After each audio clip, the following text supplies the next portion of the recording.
Місія назіральнікаў ад СНД пачала сваю дзейнасць 4 верасня. Зараз у яе складзе 50 доўгатэрміновых назіральнікаў.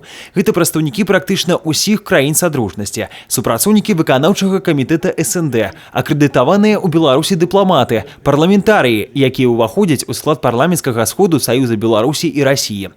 Да моманту выбараў колькасць назіральнікаў ад садружнасці незалежных дзяржаў павялічыцца. Мяркуецца, што да 400 чалавек. Місія будзе ажыццяўляць свае функцыі строга ў адпаведнасці з беларускім заканадаўствам, аб'ектыўна ацэньваючы працэс падрыхтоўкі і правядзення выбарчай кампаніі. Старшыня Брэсцкай абласной выбарчай камісіі Александр Каляда праінфармаваў старшыню выканаўчага камітэта СНД Сергея Лебедева аб рабоце, якая вядзецца ў вобласці па падрыхтоўцы да выбараў. Нас удовлетворяет то, что состав областной избирательной комиссии и окружных избирательных комиссий в Брестской области был образован на конкурсной основе.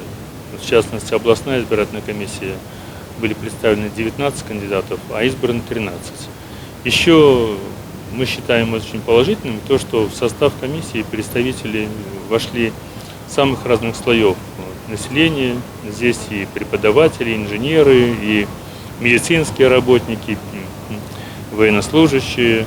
Наши наблюдения за ходом подготовки к выборам в Республике Беларусь на данный момент нам дают основания говорить о том, что кампания проходит спокойно, организованно, с учетом интересов населения, что очень важно.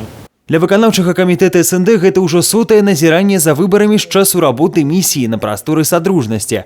Дарэчы, пачыналася гэтая работа ў 2001 годзе таксама з назірання за выбарчай кампаніяй у Рэспубліцы Беларусь.